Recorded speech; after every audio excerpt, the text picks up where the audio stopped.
नमस्कार ओडिया अस्मितार आउ एक अध्याय रे आमे आज खोलिबा जदुमणि रहस्यर आउ एक पेढ़ी। तेबे आज कहानी नाटा हेउची राज सम्मान रे सुरक्षा रे कवि। राज सम्मान सुरक्षा रे कवि। राजा नयगढ़ जदुमणि को ऊपर ढेर विश्वास करती। जदुमणि चतुरता को कविता गुड़ा को एवं तांकर हास्य रसरे से जो समालोचना करती निर्भीक भाव में तार प्रशंसा से करती। जदुमणि मध्य राज सेवारे बा राज कार्य राजांकर पाई निज जीवन को मध्य उत्सर्ग करने प्रस्तुत थांती एवं राज सम्मान रे तिले मात्र आंच आसिले निजर पारु चेष्टा रे से राज सम्मान को सुरक्षा दियंती रक्षा करती। दरकार पड़िले राजर राजदंड मध्य व्यवस्था करती।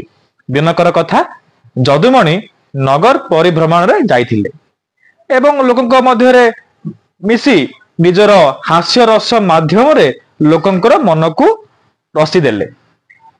आस्ते आस्ते नगर को भ्रमण कला बेले से देखिले नगर शेष मुंडरे एक विराटकाय मंदिरटे तैयारी होउची।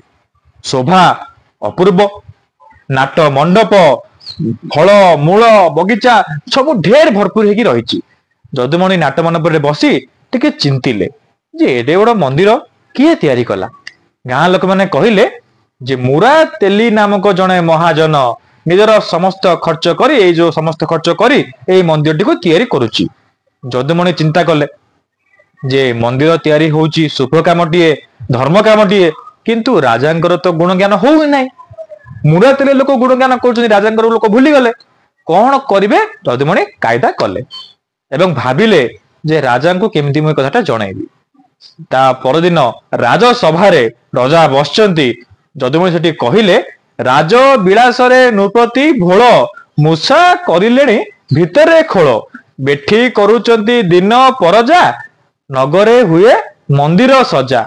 राजा को गलेणी भूली जाए मुरा तेली उपरे प्रशंसा पहाड़ अजाड़ी कलेणी खाली रे।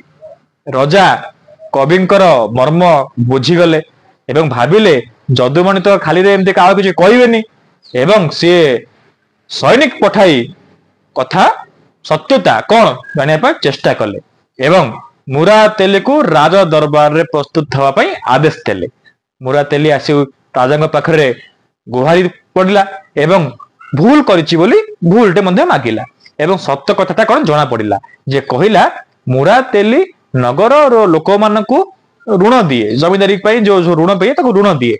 ऋण न सुझी पारिबा हेतु से जो सुध आदाय करिया कथा प्रजा मानकु से बेठी खटाई चाबुक पहाड़ दे सुध मूल सहित मंदिर